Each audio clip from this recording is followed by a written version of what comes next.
বাস্তব হলো তুমি যাকে অনেক যত্ন করবে, ভালোবাসবে, মিস করবে, কেয়ার করবে, সেই তোমাকে অবহেলা করবে। মেয়েরা ছেলেদের যতই খারাপ বলুক না কেন, একটা মেয়ের সবচেয়ে ভালো বন্ধু একটা ছেলেই হয়। মেয়ে মানে জন্মের পরেই ফর্সা না কালো এটা যাচাই করা হয়। সূর্যের তাপ আর বাবার রাগ দুটোই সহ্য করতে শিখুন, কারণ সূর্য ডুবে গেলে দুনিয়া অন্ধকার, আর বাবা চলে গেলে জীবন অন্ধকার।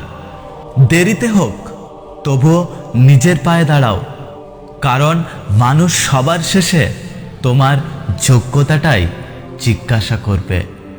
কারো সম্পর্কে কেউ খারাপ কিছু বললে চট করেই বিশ্বাস করবেন না, কারণ কিছু মানুষ আছে যারা ভালো সম্পর্কগুলোকে খারাপ করে দেয় অনেক উল্টোপাল্টা কথা বলে। মানুষ যেদিন অন্যের ভুল ধরার চেয়ে সবার আগে নিজের ভুল ধরতে শিখবে, সেদিন মানুষ প্রকৃত মানুষ হবে।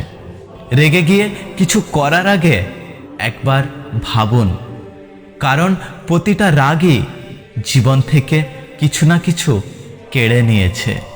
একটা কথা বলো তো, সত্যি কি তুমি আমাকে ভালোবেসেছিলে, নাকি অতীতের ক্ষত ভুলতে আমার কাছে এসেছিলে?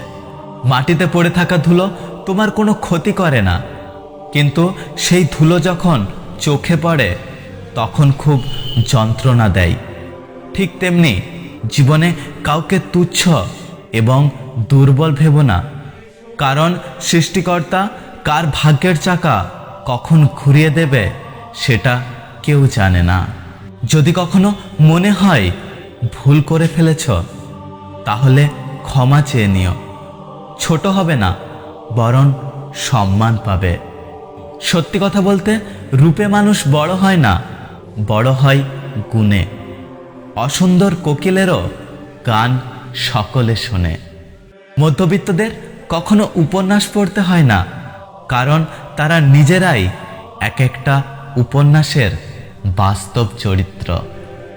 জীবনে বাঁচো তার জন্য যে তোমার জন্য মরে, হাসো তার জন্য যে তোমার জন্য কাঁদে, ভালোবাসো তাকে যে তার থেকেও বেশি তোমাকে ভালোবাসে। যদি ভিডিওটি ভালো লাগে ভিডিওটিতে একটি লাইক করবেন, কমেন্ট করে জানাবেন আপনার মতামত। যদি আপনি আমাদের ইউটিউব চ্যানেলটি এখনো সাবস্ক্রাইব না করে থাকেন, তাহলে চ্যানেলটি সাবস্ক্রাইব করে পাশে আসা বেল আইকনটি প্রেস করে রাখবেন। দেখা হচ্ছে পরের ভিডিওতে, ততক্ষণ সুস্থ থাকবেন। Good bye.